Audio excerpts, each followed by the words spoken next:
देखिए ना मेरे बच्चे को क्या हो गया।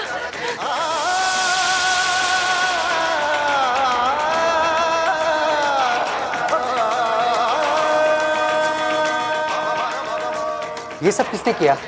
किसने अटैचमेंट चढ़ाए हैं?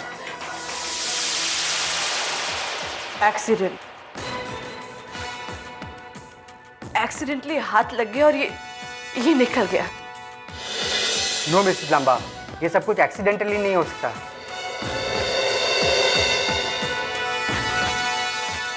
अब से यहाँ हमेशा अंदर एक सिस्टर रहेगी और बाहर एक पुलिस वाला खड़ा रहेगा। जो भी आना चाहे परमिशन के बिना अंदर नहीं आएगा। Yes doctor. And for now please excuse us.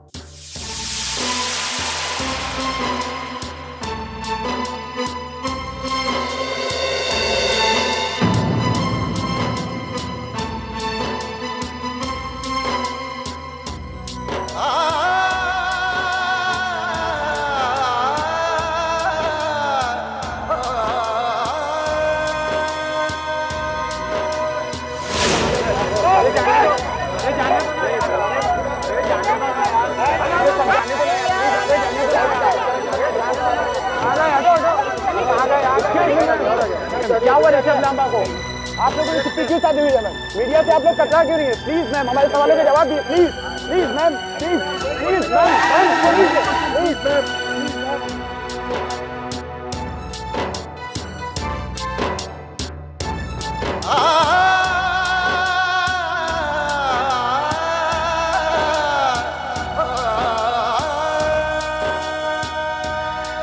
Please ma'am, please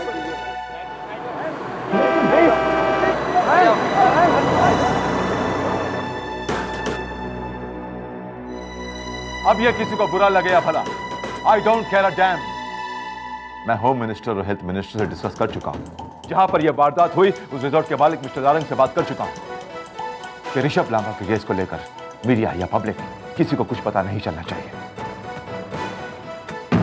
मैंने इस हॉस्पिटल में, उस रिजॉर्ट में और अपने घर और ऑफिस में सिक्योरिटी लगवाई है। कोई भी खबर या अफवाह यहां से लीक हुई तो मुझे बड़ी नागवार गुजरेगी और जो कोई भी इसका जिम्मेदार होगा मैं उसे छोड़ूंगा नहीं, क्योंकि ये मेरी फैमिली और मेरे बिजनेस के लिए बहुत ही नाजुक मामला है।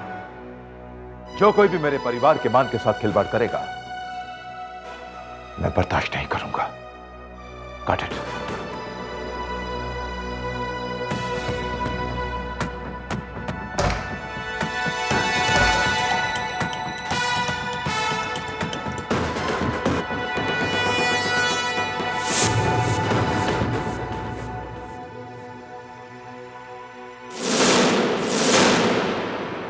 तुम्हारी हरकतें बद से बदतर होती जा रही हैं।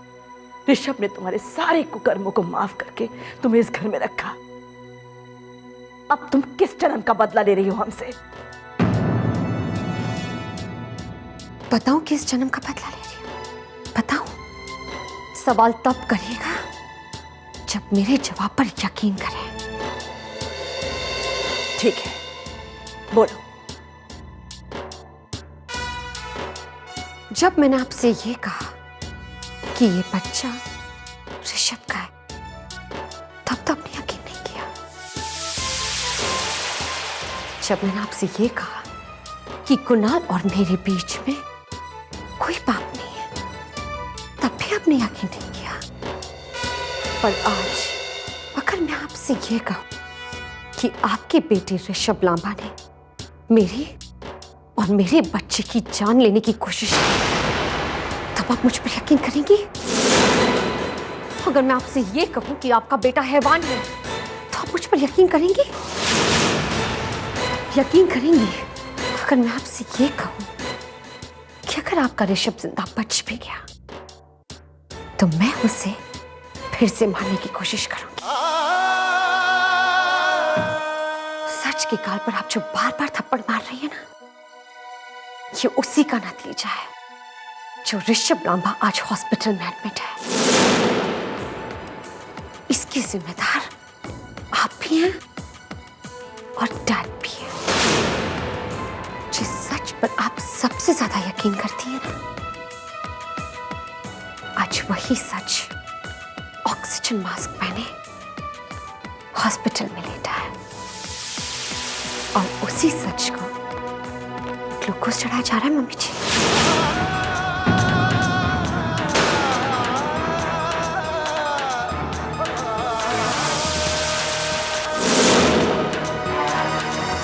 कोई पाए खुशियाँ ज़माने की दौलत किसी ने है पाई।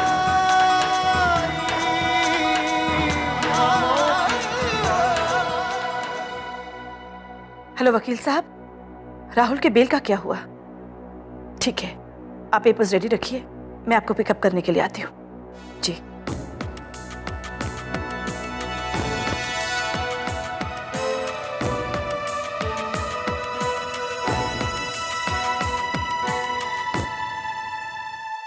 ऑफिसर नमस्ते, मैं मिसेस मीरा लांबा, ये मेरे वकील हैं। मिस्टर राहुल लांबा के जमानत के पेपर्स लाए। ऑफिसर, जब तक आपकी कागजी खाना पूर्ति पूरी हो, क्या मैं अपने बेटे राहुल से मिल सकती हूँ? कांस्टेबल, मैडम को राहुल लांबा से मिलने दो। Thank you.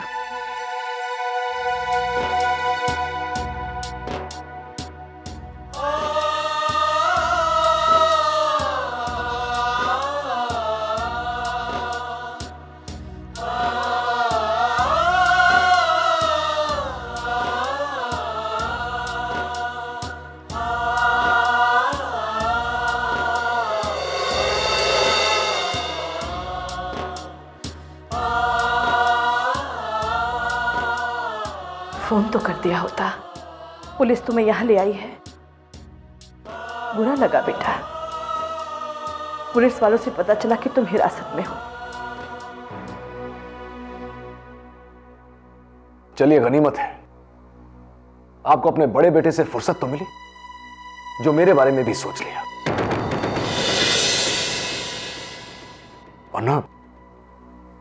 वरना कुछ हफ्तों से तुम्हें देख के ऐसा लग रहा है जैसे तुम एक ही बेटे की मां हो। क्यों बेटा, मैंने तुम्हारा क्या बिगाड़ दिया? तुमने मेरा कुछ नहीं बिगाड़ा मां, कुछ नहीं बिगाड़ा। जो बिगाड़ना था वो भैया ऑलरेडी बिगाड़ चुके। लेकिन मां, अफसोस तो मुझे इस बात का है कि तुमने फिर भी मेरा बचाव नहीं किया। हमेशा भैया को, आज भैया की वजह से मेरी जिंदगी तहस नहस हो गई। बेशरम हो तुम, तुम्हारा भाई वो जिंदगी और मौत से जूझ रहा है और तुम यहाँ बैठे उसे कोस रहे हो। कमाल है, तुम्हारे बड़े बेटे ने तुम्हारे छोटे बेटे को जीते जी मार दिया, लेकिन अब भी तुम उसकी तरफदारी कर रही हो। उनके साथ जो कुछ भी हो रहा है वो अपने कुकर्मों की सजा भुगत रहे। मां, राहुल,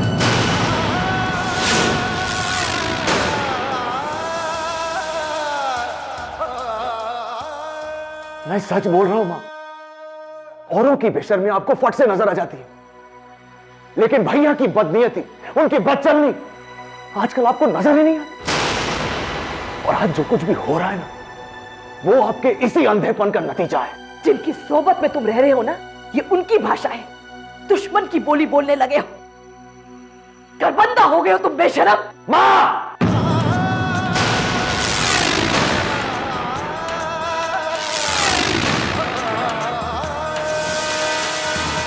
मैं कितनी बेवकूफ हूं जो एक खरबंदा की जमानत कराने चली आई।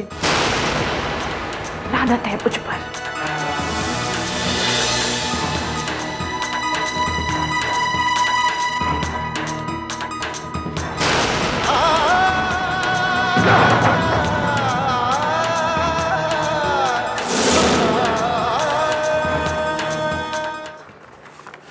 मैडम, कहाँ है मिस्टर राहुल? उनकी जमानत हो गई है। पर वकील साहब, यहां तो हमारा कोई है ही नहीं जिसकी जमानत कराने की हमें जरूरत है।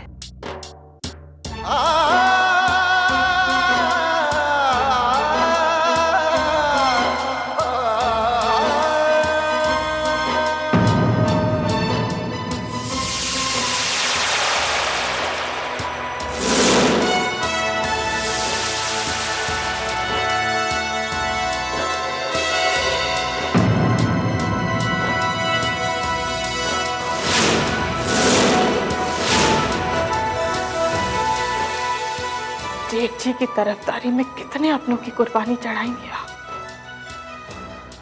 पहले मैं आपकी अपनी नहीं रही और अब राहुल आपका अपना नहीं है अम्मा। मैं तुम्हारी अम्मा नहीं हूं।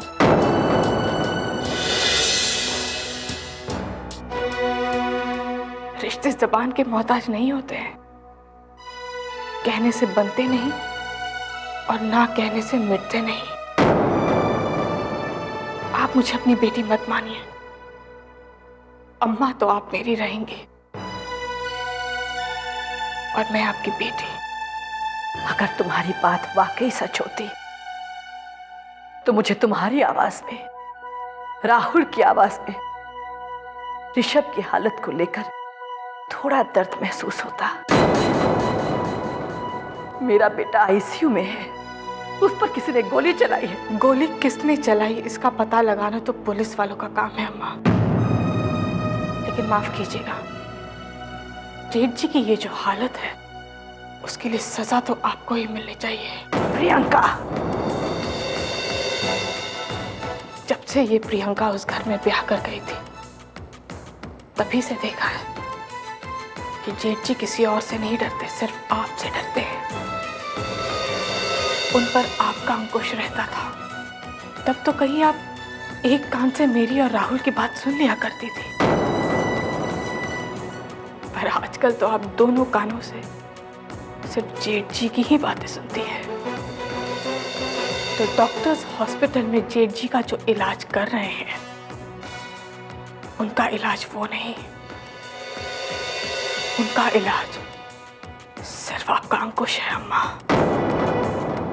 हम अब तक यहाँ खड़े थे क्योंकि हमें लग रहा था कि तुम हमसे बात कर रही हो, पर हमने नहीं सुना क्योंकि हम तो तुम्हें जानते तक नहीं हैं।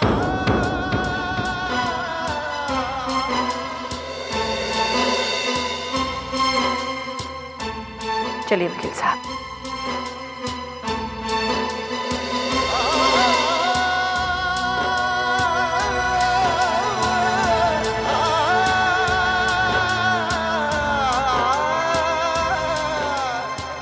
अरे प्लीज हम लोग अंदर जाने दो, प्लीज प्लीज। अरे प्लीज प्लीज सर जाने दे, प्लीज जाने दो, प्लीज अरे जाने दो यार, जाने दो, जाने दो प्लीज। मैडम कुछ तो जवाब दिए please. Ma'am ma'am please please ma'am.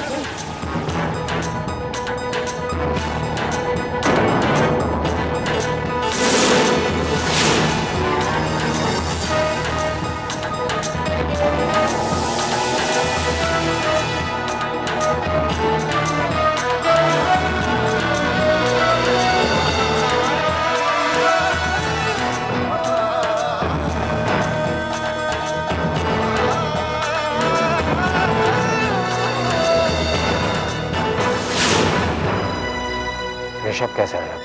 मैं तो अपने बेटे को बचा लूंगी कैलाश, तुम अपने बेटे की फिक्र करो। अब देखते हैं तुम कुणाल को लांबा से कैसे बचाते हो।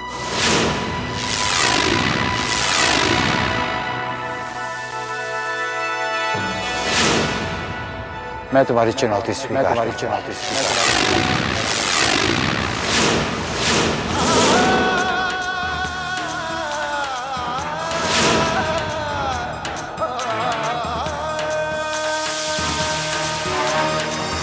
कोई पाए खुशियाँ ज़माने की दौलत, किसी ने है पाई गमों की विरासत।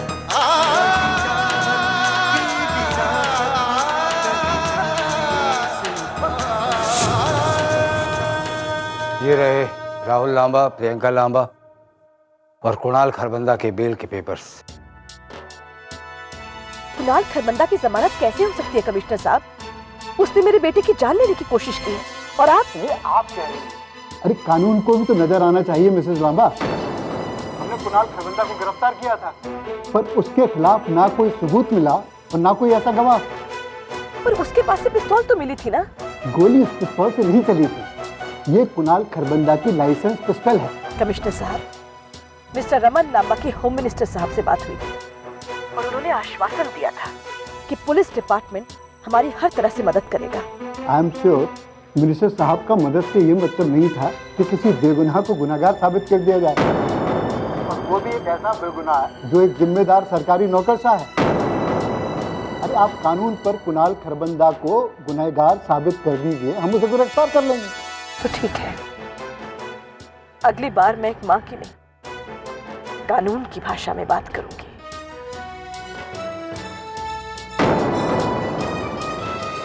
जैसे जैसे केस की सरगर्मियां बढ़ती जा रही है, वैसे वैसे केस का मौन भी बढ़ता जा रहा है। लांबा परिवार, खरबंदा परिवार, हेरिटेज रिसोर्ट का स्टाफ, डॉक्टर और पुलिस वालों ने जैसे अपने होठ सिल लिए हो, अटकलों पे अटकलें लगाई जा रही है। पता सिर्फ यही चला है कि ऋषभ लांबा पर जानलेवा हमला हुआ और वो आईसीयू में भर्ती है। और इधर पुलिस स्टेशन के अंदर प्रियंका और राहुल लांबा और कुणाल खरबंदा मौजूद है। पर अब तक ये भी नहीं पता चल पाया है कि ये तीनों रिपोर्ट दर्ज कराने आए हैं या फिर पुलिस ने इन्हें क्वेश्चनिंग के लिए बुलाया है या फिर इन लोगों को गिरफ्तार कर दिया गया है। और अभी कुछ देर पहले हमने देखा कि मीरा लांबा अपने वकीलों के साथ अंदर गई थी, मगर खाली हाथ ही लौट आई। अब कैलाश खरबंदा अपने वकील के साथ अंदर, तो आप लोग सब देख सकते हैं कैलाश खरबंदा जो अपने वकील के साथ अंदर गए थे, वो तीनों के साथ बाहर आ रहे हैं। मीडिया को फिर से मिलने के लिए रोका जा रहा है। सवाल सवाल ही बने हुए हैं। तो क्या ये तीनों जिम्मेदार हैं ऋषभ लांबा पर हुए जानलेवा हमले की? घर की बहू और सगा भाई शामिल है इस साजिश में? सवाल सवाल ही बनकर रह गए हैं। तो किसने कोशिश की ऋषभ लांबा की जान लेने की?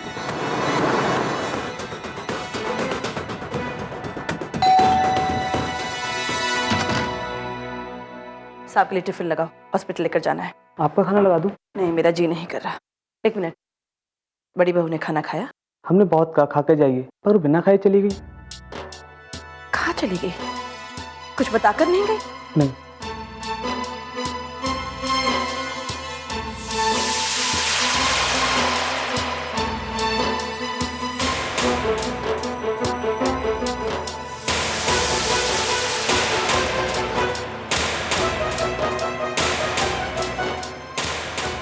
गुस्सा आ रहा है तुम लोगों पे? अरे खलीफा समझते हो अपने आप को? हाँ?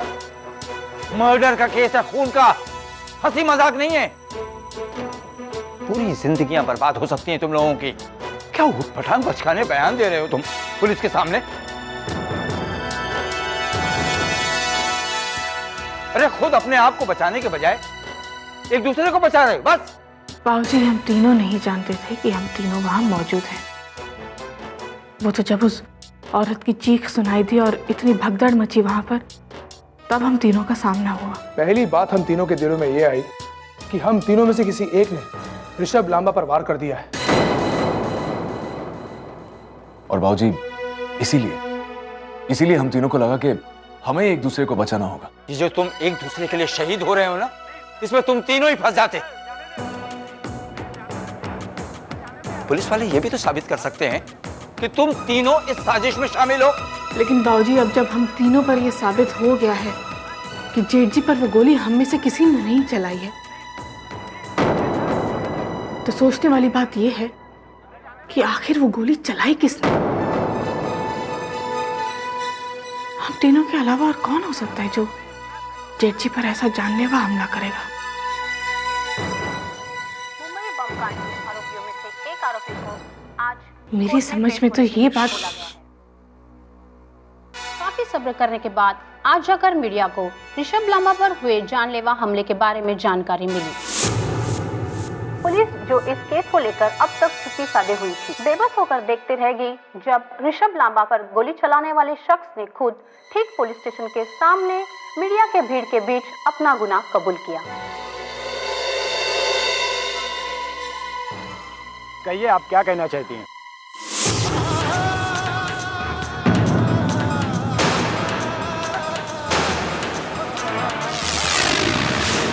अनुष्का, अभी मैं अनुष्का लांबा, ऋषभ लांबा की धर्मपत्नी।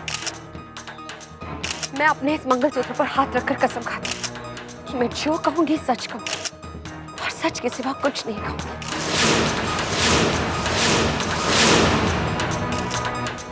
जान लेने के इरादे से मैंने अपने पति ऋषभ लांबा पर गोली चलाई है।